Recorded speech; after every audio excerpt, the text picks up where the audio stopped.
So this is Mikhail Corbin Yahoo.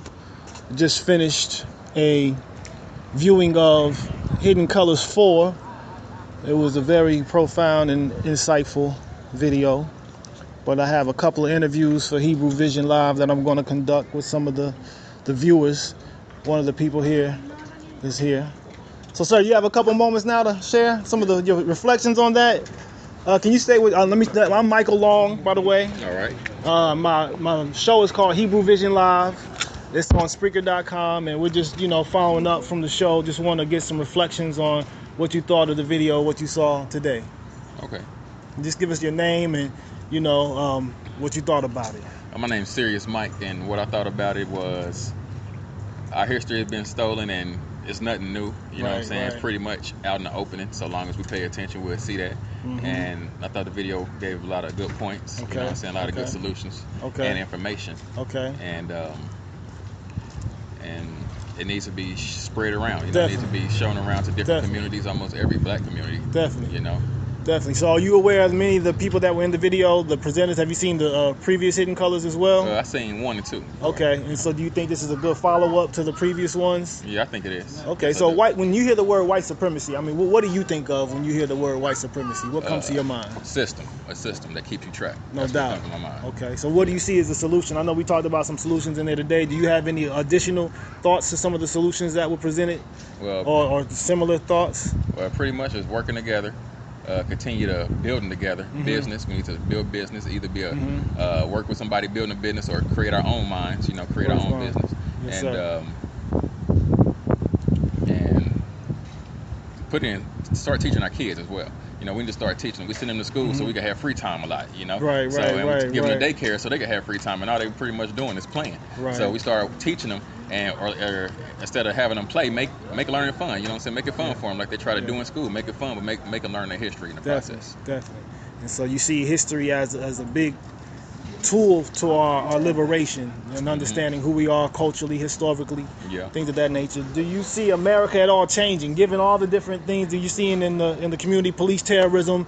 Do you see America itself changing, given what he described as white supremacy, or and what role do you see in us playing in that particular role if America is able to change? I don't see it changing on their part, but I'm starting to see it change on our part. Okay. And if we continue to work towards that change, it will change for them also. Okay. It might not be so glamorous, but it will be a change as long as we push forward change, because our leaders, they push forward change, and they're not here, and they died at a young age but they've done so much within their time. Yes, so indeed. It's time that we continue to make that change effective. Indeed. You have any last thoughts, my man, brother? Is it Steady Mike, you said? Serious Mike. Any last words you want to share? We need to buy black, and speaking of buying black, I have my own website. It's called that. notlikeothers.com. It's others with a Z, not an S. Okay. We have a lot of, this shirt right here is on there. Okay. We have self-culture pride shirts, Okay. And it's based on self-pride. Wonderful. So like I say, that clothing gear is more than just clothes and more than just words. It's inspiration, motivation. Big up. So it's self-pride based on culture pride. Big up. Well, I'll hit that site up, man. Check it out. Brother. And I'll do you have an email that we can hit you up with, or is there contact on there? Contact okay. And I'll send this link, through the email, so you can also listen to the interview. Okay. Share it, let people know what you're doing as well, my brother. No doubt. Serious Mike. Thank you, sir. Thank you. Peace and blessings. All right. Thank you. Peace. No doubt. Thank you for that. Y'all have a good day. Okay. Peace and blessings, sister. That's what me and you, man, get together and talk and relate. Because a lot of times you don't have time to meet up and do stuff like this. Like financial. Got a couple more brothers from the show that has some very profound thoughts. The financial part of it has to be. I want to get some of their thoughts as well. You know what I'm saying? I'm like, you have to have all of it, because it has to be a wave of movement. You know what I'm saying? The thing is about a wave, it comes at you from different angles. I understand what he's saying when he said marketing too. Yeah, exactly. All that coincides together, man. So it has to be something that's collaborated with a joint effort. That unites strength. It's 5 fingers to a fist. When you put it together, it makes a blow. It makes an impact. So that's what we have to do. That's the part of the wave. The marching, economic structure, religion, and finally getting that fixed. I think the religious part, if you think about it, think about what they said in that video. How did they come first? The missionaries. Yeah, the missionaries. So our spiritual belief. Hey, how you doing? I received you today, okay? It's just time people are starting to get the truth, and Man, you touched me today, brother. That's all I'm saying. I'll see y'all again. Y'all be blessed. All right. What's going on, brother? Peace and blessings. I mean, I was just getting y'all conversation too. Yeah. I'm just recording for a Spreaker.com broadcast I do on the internet.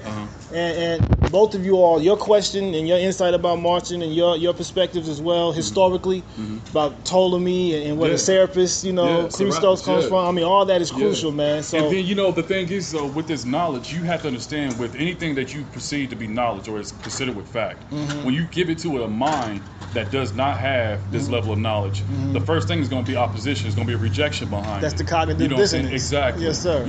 But if we give it to them in a subservient manner to where, it's out of meekness and humility to give into their mind, because that's just like reprogramming a computer. That's what your mind is. Once these ideas and these philosophies are ingrained into you, to come with something that's indirectly against what you've learned, that causes it's like a crash in your brain. It's like, man, hold up, Right. It's I can't receive that. Yeah, exactly.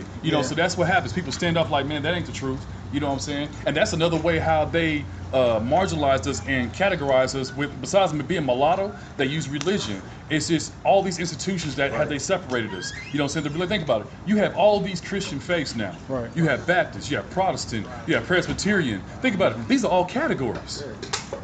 These are all categories, denominations of the same people. Right. Of the same people in the same country serving the same God. And they all talking about the name of Jesus. And intent, right. With all these things. But think about it. Now, neither one of these churches will congregate with each other. Right. And all this money you put into the church. Exactly. Billions of dollars. Billions of dollars. Billions. And if you think about it since the beginning of slavery, Jim Crow, and all the things that they were allowed to have, that's trillions. Right. I'm like, you have to think about the wealth that we actually casted back to our oppressors. You know what I'm saying? And what do we get back out of it? That's what I'm saying. Never be broke. Right, we should never be broke. But then the thing is, though, we could have direct impact, direct change now. I'm like, because if we look at what we put into it, like I actually have a plan put together right now, man, to where brothers and sisters as a whole. The thing is, though, I look at it like this: you see somebody in the hood, and they all iced out, flossed out, got rims, got big chains, and everything else on. He or she is living good, and the rest of us is like, man, I wish I could have that. You know what I'm saying? Right. But at the same time, if we looked at it from us like this, all of us are brothers and sisters together, right? Okay, it's just like what they were saying in the video. If we all put $20, $50, $100 together and put it into a collective pot, man, think about what we could do in Kansas City. You're talking about an 8 million population citywide. And I think the minorities, blacks and Latinos, outnumber every ethnic group in this area. So if we resurface and reorganize our money to put back in a certain demographic to reestablish power for us, then we have say-so over what get built. We don't have any say-so in schools getting closed down. That's a major thing that's going on right now. I'm like, our kids go to schools now, they would go to school with composition books. It used to be when I went to school, you went to school with books, a backpack, and you're carrying books around, and you can study and show yourself proof on your own. Now you have to go to school and write down notes. I'm like, how can a child comprehend what an adult is trying to put in front of them if they don't have a book they can read for themselves? Right. So they're taking jotted notes that doesn't give you the full explanation of what you're understanding. Right. So these schools, how they have it set up, they're automatically meant for failure. I'm like, we don't really understand the true history of what we are. So let me ask this on that note. Is this system designed to empower us, or is this system designed to oppress us? Because if we really understand that at its root, then we can really start to understand how we get out of it. Here's the true source of everything. Empowerment comes through education. Yeah. If you have not been given the tools to educate your mind in the proper way, the way it needs to, you will always fail. Well, I'm speaking systematically. Thinking of it systematically. It is not meant for us to gain power out of it. There you go. It's like this. That's why it goes along with that parables in the Bible. Many are called, but few are chosen. So they handpicked how many can actually succeed. Like, all right, you guys are going to succeed. The rest of you are going to fail and live in anonymity, which should not be the case at all. I'm like, think about it. $1 trillion amongst, 13% of people. Think about if we broke down that $1 trillion amongst all black people in one time. You talk about millionaires amongst all of us at one time. Now think about it. What can we do with these millions? But we're not seeing it that way. We're seeing it from the force of division. And then it's at the same time a force within our spirit. We have to see each other spiritually as the same. Whether it be me or you, them, whoever, we're not seeing each other the same. We're not seeing each other our ideal. And that's why, we could be butchered down and shot down like cattle. Because we're not looked at each other as human beings. You know what I'm saying? And then at the same time, we don't really know our true history. Our true history is defining out who we are. you know, we still had the belief and the idea that all blacks came from Africa. Mm-hmm. We didn't all come from Africa at one time. We didn't. Right. We came from Africa from different time periods. Right. There's a cave in southern Illinois right now that has proven that the Olmecs and the Mayans and the Mali empires were doing goods and trades in southern Illinois 6,000 years ago. 6,000. The Washita. That was way before Columbus, Right. Magellan, Indeed. all these so-called discoverers. Indeed. You know, and I'm telling you all the time, they didn't discover nothing. They already had the map because we told them where it was. Right. Why do you think they were able to migrate to these other places? And then it's been a worldwide campaign for genocide. And people are like, no, that can't be true. I'm like, if you think about it, yes, it is. I'm like, the biggest Holocaust in human history was not the one from Germany. It was the Kaiser Holocaust, where General Leopold came into northern Africa and he annihilated. There's documentations of 15 million Africans who were butchered and murdered, sodomized, you know what I'm saying, all these different things. You know, so we don't even understand. And then the Aboriginal story. That was one of the most heinous stories in history.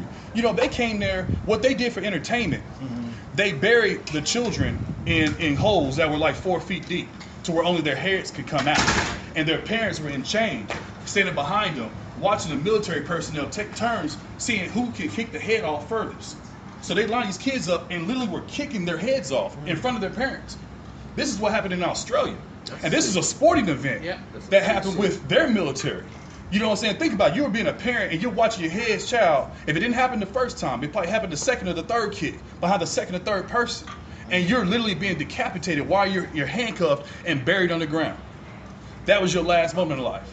Now think about this dehumanizing features that's been going on. With the old brother that got shot in front of the convenience store, he was tackled to the ground by 2 people. Point blank. His hands were in a submissive attempt, pointed up. Right. That means that's like having your hands up like this, but he's laying on the ground with his fingers just pointed up.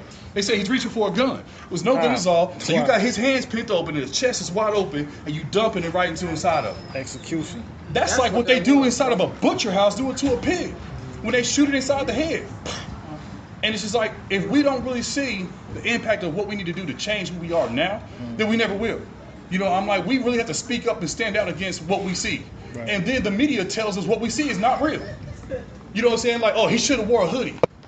Or he was walking down the wrong neighborhood. You mean to tell me the entire world? I'm like, think about it. If all of us wore a hoodie, we're now under a collusion of, oh, he's a suspect. Or he or she is, there's something that's wrong with them. They're walking around looking suspicious. You know what I'm saying? We have all these things that the media that plays about us that's totally false. You know, and we have to stand up against that like, man, that's not our image. Media, though. That's not who we are. You know, and I'm sorry, y'all. It's real. That's real. That, man, but that's crucial. It's so much more that we can do, and then we have to be tired of it. We have to be tired of it. You know what I'm saying? We have to be tired of the miseducation. We have to be tired of the abuse. You know what I'm saying? I'm like, the fear. That's what's overcamping us, is the fear. It cripples. Exactly. But at the same time, we have to understand something. Fear is also healthy if used in the right way. Because fear helps you rise up. Like, I'm in fear of my life. So I'm gonna have to fight to defend myself. Fight or flight. You know what I'm saying? So I'm like, we have to see it that way. Right. And totally change the mindset of everything that we are. All this old hood ratchet, living for this hood stuff mentality has to die.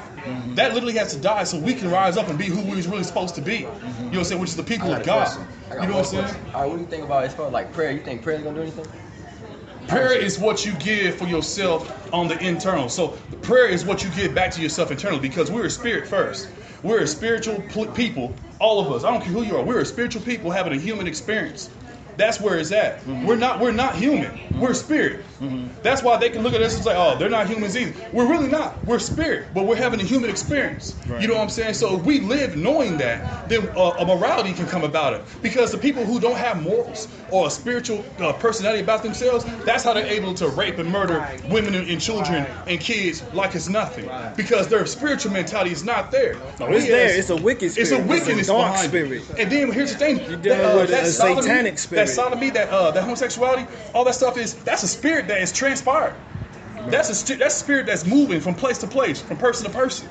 You know what I'm saying? When a child or when a person is impacted with sodomy or rape, that's a mental impact that goes forward in their life. It makes a marker right there in their life. Right. They're permanently stained from that impact, from that point in their life. They're stuck. And it changes. Arrested development. It changed, exactly.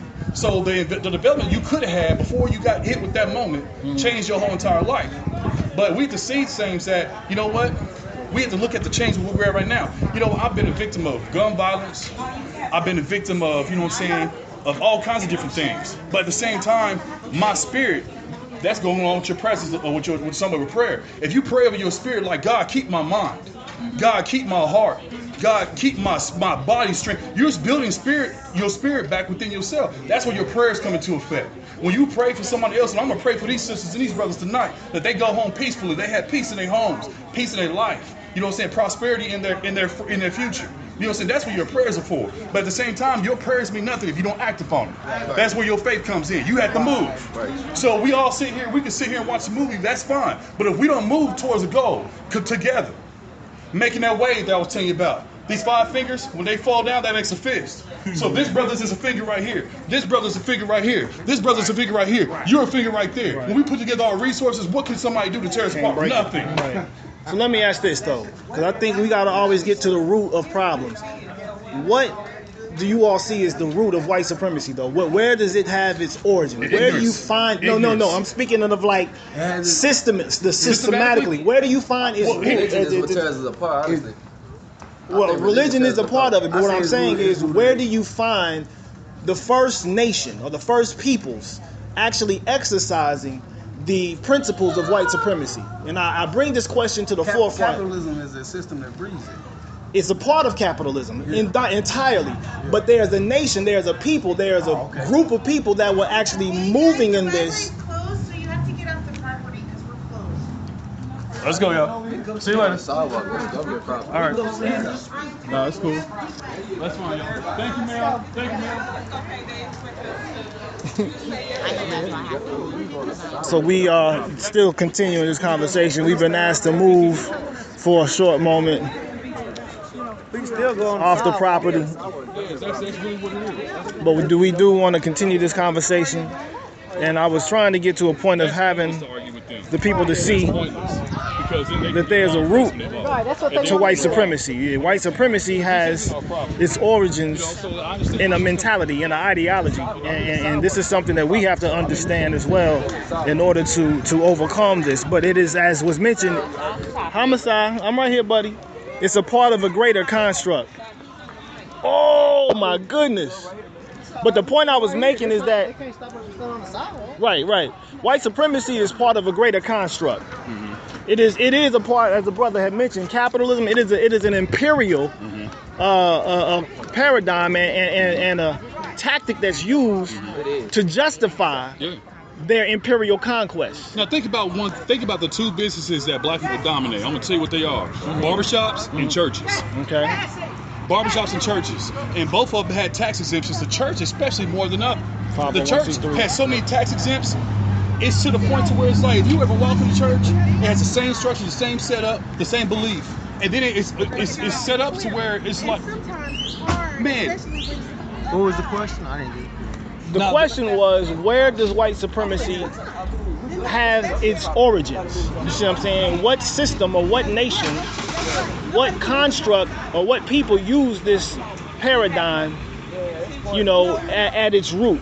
And I bring that up because in order to diagnose any disease or any symptom, you always got to get to the root cause of it, right? If you don't know the root cause of something, you're never going to be able to remedy it. You see what I'm saying? So I asked that question for that purpose. What do we see as the root cause of white supremacy? And you got some people who they don't like our conversation. When you talk about this black stuff, they're not gonna. It's a deep question. It's a deep question. That's the actual. It's imperialism ultimately, but I mean, I'm a biblical man of faith. I try to strive to live my life according to the principles of Scripture, right? Right. And when you go back and you look really in Scripture, you can see this in Babylon. Employed by these people. Okay, Nimrod, though he wasn't necessarily a European, he was one who was against a group of people, and that particular people was the covenanted people. So when he was going against Shem and all the people in the Scriptures, he was trying to annihilate them so that his kingdom, his empire, would become prominent. But if you look down through the successive empires, when you get to actually even Mitzrayim or Kemet or Egypt, you can see some of that even there as well. You can then you go down to Babylon of Nebuchadnezzar's reign, Persia, then you see Greece and Rome. So you see these 4 beasts that are spoken of in Daniel. These 4 beasts are a part of this entire construct. Right. So this imperial conquest is ultimately an attempt to remove the covenanted people so that the empire of Lucifer or Satan would be the one that is prominent. So Lucifer or Satan is just using white supremacy as one of his tactics to exterminate the people of Israel. Exactly. So that's the ultimate goal, is to get these covenanted people off so we can have an unhindered, dominant, kingdom that is based in, really just promotion of man as God, as opposed to the true creator as the creator. So when I say that, when you look at Rome is really Greece, but that Hellenistic thrust, the Western dominance and that hegemony, you got to really look to Greece, but more specifically Rome, because America is just another parable of Rome, or paradigm of Rome. When you look at DC, it's the same setup as Vatican City. And we still got gladiators. I think what we lose at is football people. We're trying to play in a system that has already been played. Like the system keeps changing, and we keep falling behind that. You know what I'm saying? So we have to lead that system. Period. We're still inside. We don't need to be. Period. We need to be in that. We need to lead. Period. You know what I'm saying? It's insanity.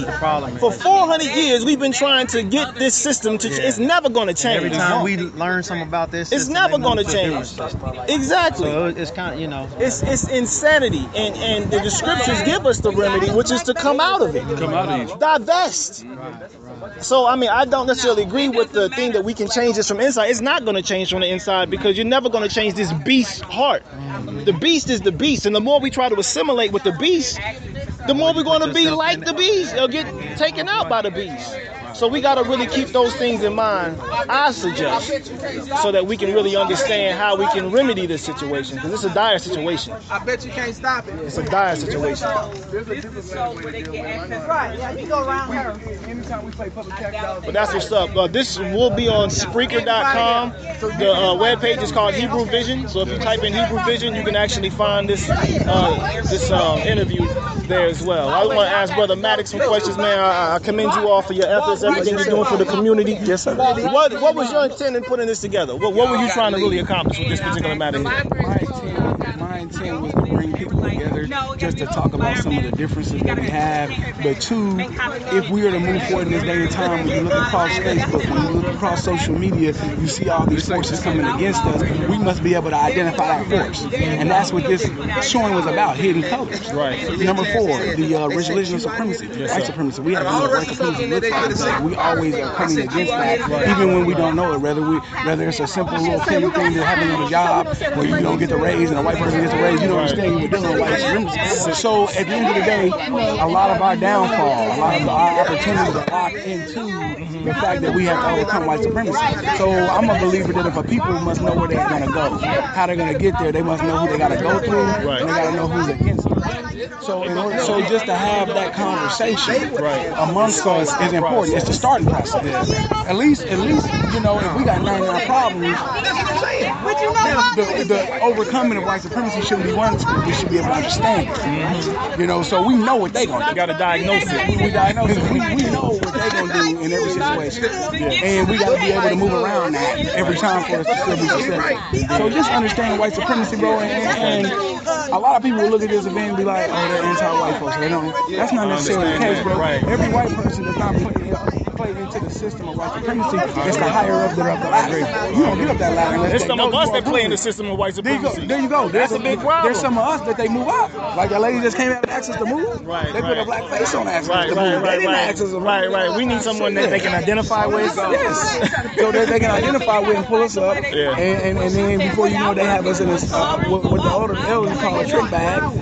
And we don't even know what's going on because they have somebody that perpetuating the white supremacy system, leading us. And that's often what we've had. Some of our pastors in our community, some of the elected officials in our community, they are directly descendants of the white supremacy structure. The white supremacy structure keep them with lands. They call them the head niggas in charge. They keep the head niggas in charge. And every time you go to their church, they got communities built around their church. They gave them money to get land. They gave them money to build. They gave them money to in their pockets. They in their pockets. So they got to move like the system moves. And that's what this conversation was about today. And moving forward in the future, who do we have have to move around amongst us. And that's what, in the solutions part. The brother who made the video, Tariq Nasheed, he spoke to the C, MD. C was the code of conduct. The code of conduct and the way we deal with each other. We should be able to identify the soul ego. We should be able to identify him so that when he moves, he is of no relevance to us. When he speaks, he is no relevance to us until he's out there on a damn island by himself. I think we're coming into that consciousness. Oh, yeah, we are. Yes, indeed. We are, because we got some young people that ain't afraid to call it out. You got some of the elder people, conservative, 50 and up, they'll sit back and let them fools get away with whatever and know something not right. But these 40 and under, no sir, they gonna blast them on Facebook. Let me ask you this, man, just a personal question. I know you were, the city commissioner with the Kansas City, Kansas. How did you maintain your integrity and your principles in that particular field? Because I know politics can be a very dirty game, man. So what did you do for yourself, to keep yourself rooted with your community and your people? Well, the thing about me, 99.9% of my voters were black. So every time I spoke, I sounded like that. Every time I made a decision, every time I did something with money, it reflected the people who voted for me. So it was never a hard thing. When I was in those meetings, I seen the system didn't reflect us. So I knew I had to speak up against a system that didn't reflect us. And really, I want to say this while you ask that question. Anytime a city, anytime a state has a real black elected official, bro, that comes from the trenches, that comes from where people come from, we have to know how to platform them. We have to know how to give them the praise when it's due, because I took a lot of backlash. My family, police was harassing my family. And I got family members all across the city. They had codes going in their yards, tagging their cars and vehicles. That system will come against you. But, it's the community paying enough attention to stand up when the time is standing up. So when it came to keeping my integrity, when it came to being able to speak up for everybody else and still hold my position, it was simple, bro. I'm fair with everybody. You feel me? I'm fair. Like the white folks was like, let's go in on Trump. I came down there with my bullhorn, we went in on Trump. I'm a person that believes in what Malcolm X said. And Malcolm X said, I'm against tyranny. He said, I'm against tyranny, doesn't matter who it is for or who is against. So I'll stand with anybody when it comes to an unjust system. On the side of justice, we can build. There you go. So I done stood with Mexicans, I done stood with white, I done stood with different people, man, who have different causes. But of all people, I put on the front line for my black folks, though. And like I said, I have been a victim of harassment. I've been a victim of my mother being pulled over the same day for a whole month straight at the same time. You name it. They didn't went to my family's house and kicked it. They didn't follow me like from buildings, and police and drove around me with the lights on and went to the light and turned them off to let me know. When you're dealing with white supremacy, the protectors of white supremacy is always going to be the police department. Number one. They are the soldiers. So whenever plantation you come against, patrol. There you go. So whenever you come against that system, those will be the number one people that come against you. That's why you got my brother over in Missouri, Forte, speaking up now. Now they call him for a shot. Right. He can't speak about his own differences he dealt with. I got personal dealings that I've been mistreated within the police department before I was a chief, and you don't want me to speak on it now that I'm a chief. Because it shows. Hold the blue silence, though, man. And he broke it. And now they want to make him. They want to make him a example for it. He's a threat to the system now. But where's the community? Because the community should have been on the steps of the PD. The PD the next day after they called him out. Right. When do we have our people back? When do we have their back? When they stand up? We want them to stand up because they had been calling him out. People was anti-Forte the last year. I can go over to black folks. We don't like him. He don't do. They would say everything. He broke the code of silence. We was all across Facebook. Can a black person break the code of silence? Will they stand up for their community over the blue line? And he did that, and as a result, he's been under all kind of scrutiny, and the people are still sitting on their asses in their houses watching it. We should have been on the steps with the bullhorns and everything. Like, you messing with him, you messing with all of us. What do you tell the next little kid that wants to be a police chief? He says, I speak up, I get my head cut off for it, and ain't nobody got my back. He watches that, and he says, I don't want to be the police chief now, I'm going to play basketball in the NBA. And he doesn't inspire to lead his community in places we need him, because he sees that we don't have their back when the system comes against him. Exactly. When they see we got to do better, bro. You need solidarity. And it ain't just in KCK, it ain't just in KC. Most across this country, bro. When black elected officials, leaders, police chiefs come out from behind the badge, come out from behind the title, and stand up for what's right, they are going to receive backlash. And often the community is nowhere to be seen. They'll call them out when they don't stand up, and then when they stand up, they still nowhere to be found, bro. So do you see the system at all changing any, man? Do you see any effort that we make whatsoever looking historically of what we've tried to do, from our marches to our protests to our boycotts, No, do you sir. see the system changing? No, sir. I think capitalism has reached the end point. I think we headed into Marxism, and we headed into Marxism in the next 20 years, whether people like it or not. Clinton. Because 1% to the 99%, we have nothing. We at the point where Joe Obama knew we didn't have enough money. He said, now we got to give them free health care. Right. Then That's socialism. Bernie Sanders, now Bernie Sanders and Hillary Clinton want to say, now we got to give them free college. We don't have enough money to pay for college. In 10 years, we're going to have enough. 99% is going to be so broke, we're going to be able to pay for nothing. So eventually, Marxism is the only route, because we're not going to allow the dollar. Right. 99% of the population in America is not going to let the dollar be the number one reason why we don't succumb to 1%. They'll bypass that goddamn dollar and riot and fight like we see every day in America until the balance change. Right. And what Marxism simply is saying that everybody's the same across the board. Right. Everybody got Get the rid same of the classes. Everybody got the same. Get rid of the classes. Egalitarianism. We have no point to head there. And I hate to sound that way, but some of the people are pushing that. Right. Some people are pushing us there. 99% ain't gonna just go away. Right. We're gonna wait one day and just get wealth unless we take it. Right. Or unless it becomes a It revolution. says one day the poor will have nothing to eat but the rich. There you go. And therefore, even though I've worked in the system, even though I will continue to work within the system, I do not think that the system will ever work for the people. Never was intended that way, though. It wasn't intended for that. You feel me? No, capitalism, it's not never gonna represent that, bro. Unless we do everything 100% in that video. And if we did that, we'd be like, but that'll never happen. Yeah, we need to take up arms. Yeah, we need the military rise. Yeah, we need to do all of that. But how long is that going to take to really do it? Even if we create a militia of 50,000 people, once they go in and take out the generals, most of the time they're only the thing I would put into the equation is this, though. This system is connected with other systems. Yes, sir. You know, that's how white supremacy works. You can look at NATO. You can look at AFRICOM. You know, all these different United Nations. You know, all this here is a part of a greater paradigm. Yes, sir. And we got to understand this paradigm in order to really remove it. I mean, we have to remove it ultimately. It has to go. Yes, sir. You know, but we was in the midst of that, and that's where Plessy versus Ferguson was changed. While some people think that integration was the best thing that happened to us, it really was the illusion of inclusion. That's the worst thing. They gave us that's the worst thing that happened to us, bro. And so we had our own. What we had was an economic structure within an economic structure, and the white capitalists seen that and was like, no, we can't allow them to have their own schools and their own malls and their own baseball teams, their own basketball teams. We gonna have. So we gotta let Jackie Robinson in. We gotta now integrate all these sports, so now we can get their dollar. The last baseball All-Star game had 40,000 people at it. Oh wow. The Negro League. Right. If you can sell out them a hot dog for $1, that's $40,000. Easy. Right. Now it's no longer about the skin and the fact can they play. We know they can play. We know they can hit the ball. Right. Now we need to let them come over here, so we can do Buck Night at the Royal Stadium. And so Malcolm said, put that milk in that coffee.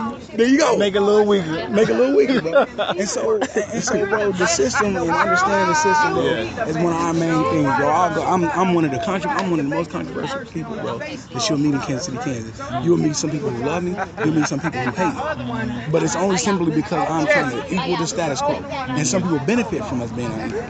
Those are the people that you're going to hear that negative stuff. When you go talk to some of the little pastors, they're mad. And yeah, when the time comes, I'm going to let their whole congregation know they ain't shit. And the church and the salvation that you get in that church ain't shit. I'm going to let them know that, because that is what's standing in between this community coming together and moving against the system that's moving against us. So, you know, that anytime you stand up in these things, that's what I was telling people. This group is strictly about activism.